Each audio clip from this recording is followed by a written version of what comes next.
Alpren Sengun is scary good. In case you missed it, he has been absolutely dominating EuroBasket over in Europe right now.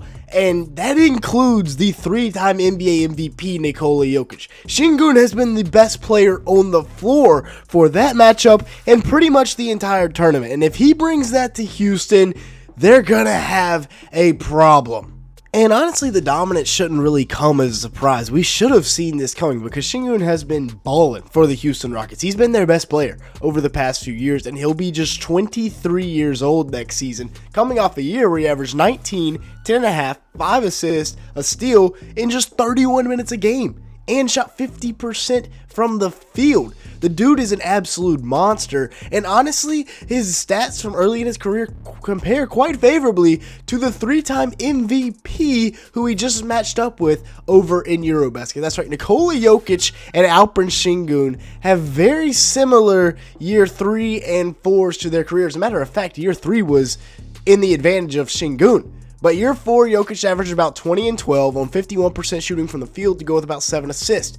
Sengun averaged about 19 and 11 with 5 assists in the same amount of minutes and shot 50% from the field. So year 4 goes to Jokic, but year 3 for Sengun was better statistically. And remember, this is the 3-time MVP that Alperen Sengun is comparing to very, very favorably early on in his career. And then not to mention, they just matched up for their national teams, and Sengun dominated and won. He dropped 28 points, 13 rebounds, and 8 assists, leading Turkey to the W, while Jokic, he played well. Yes, he put up 22 points and had 9 rebounds and 3 steals and was dealing with a little bit of an injury, but that doesn't change the fact that Sengun was the best player in this game that featured the 3-time, honestly could be 5-time NBA MVP. I mean, look at the vision, right? Getting the rebound right under the rim, and he's just going to slip a behind-the-back pass to Cedi Osman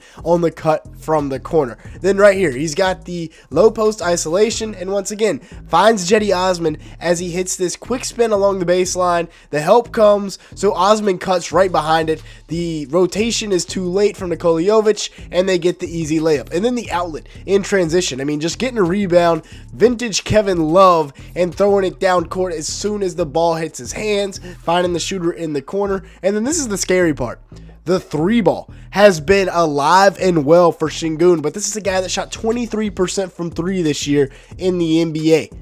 In EuroBasket, he has been knocking down jumpers with ease, like right there, faking like he's driving to the rim and then pulling up for the mid-range. And then right here, just pulling up over the top of Jokic. And then they're even using him as a throw-behind guy out of the pick and roll.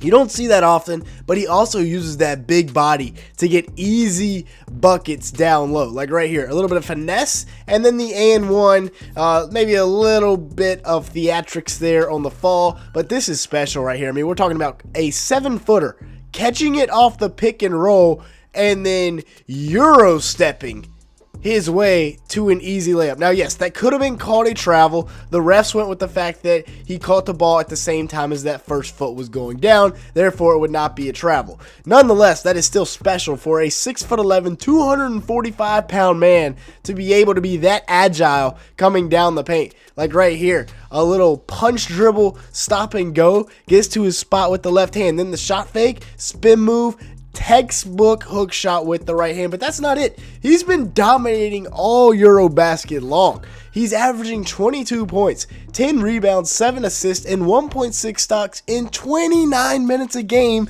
while shooting 66% from the field and 46% from 3. If the Rockets get even 75% of this Alperen Sengun this year, they're going to be absolutely dominant in the Western Conference. The vision, I mean, watch him. He's going to attract 3-4 defenders here as they're all trying to dig in. Great relocation by number 24 here. I guess I'm a casual. I don't know his name. Relocates and knocks down the 3 ball. Then right here, hits him with the quick spin once again and finds, I believe that's Usman Garuba. I'm not 100% sure. Right there for the easy layup. And then once again, finding the cutter for the big time finish up top. And then just one-on-one in the post. I mean, are we serious?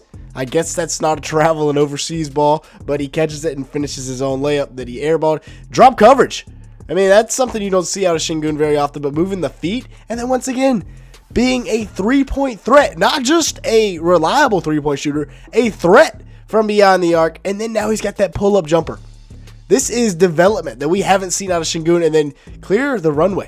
Like, oh my goodness, once again, he's 6'11", 245 pounds, moving like this. He looks like a more agile Nikola Jokic, which is scary, because Nikola Jokic is 7 foot, and I still doubt if he can dunk some days. That quick spin to the baseline is his best move, because he's going to go up with two hands and dunk on somebody. And then, yeah, the three-point shooting, if he can even remotely shoot this way, it's going to open things up for Amin Thompson. You've already got Kevin Durant, Jabari Smith Jr., who are three-point threats.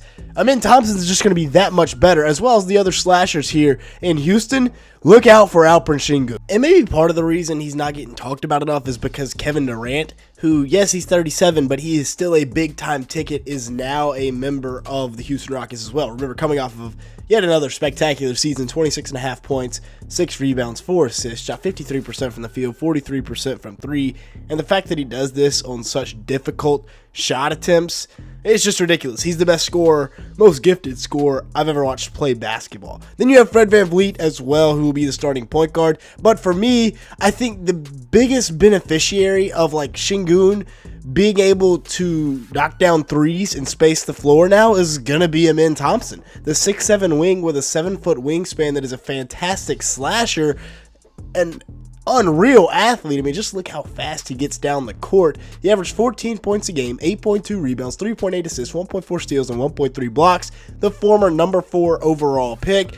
Yes, he has no three-point game whatsoever, so he needs the floor spaced. He shot 56% from the field, but only 27% from 3 last year on about 2 attempts a game. He's a fantastic cutter, so that will fit well with Sengun. Now, it's a little bit of an awkward fit with Fred VanVleet, but that's a couple of fantastic defenders right there.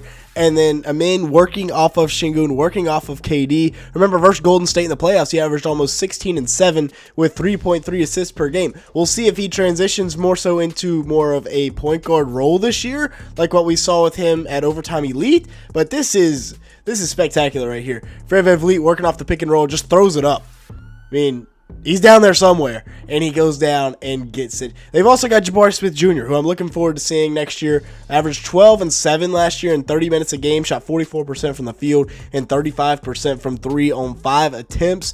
But looking forward to him having a little bit better of a season. Hopefully he can develop a little bit with Kevin Durant on the roster now, because they kind of have similar builds, both bigger wings that can dribble, pass, and shoot. Jabari Smith's about 6'10" with a 7'1" wingspan, so he can score it with ease, like right here in transition, just going to pull up and knock down this 3 ball. So I'm looking forward to seeing him this year. And then also Reed Shepherd, the number 3 pick in the draft a couple of years ago. Really looking forward to see what he can do for this Rocket squad, because I think he can give them a lift when it comes to shooting the ball. He shot 52% from 3 in college. They also go out and bring in Dorian Finney-Smith, another great free agent addition. So the bench is looking elite. They've gone out, they've fixed their biggest problem from last year, which was they didn't have that go-to scorer, but now they've also got Alpren Sengun, who has developed into what's looking like one of the best centers in the NBA. Yeah, Houston is a problem. With that being said, that's going to be it for today's video. Thank you so much for watching. Make sure to the like button,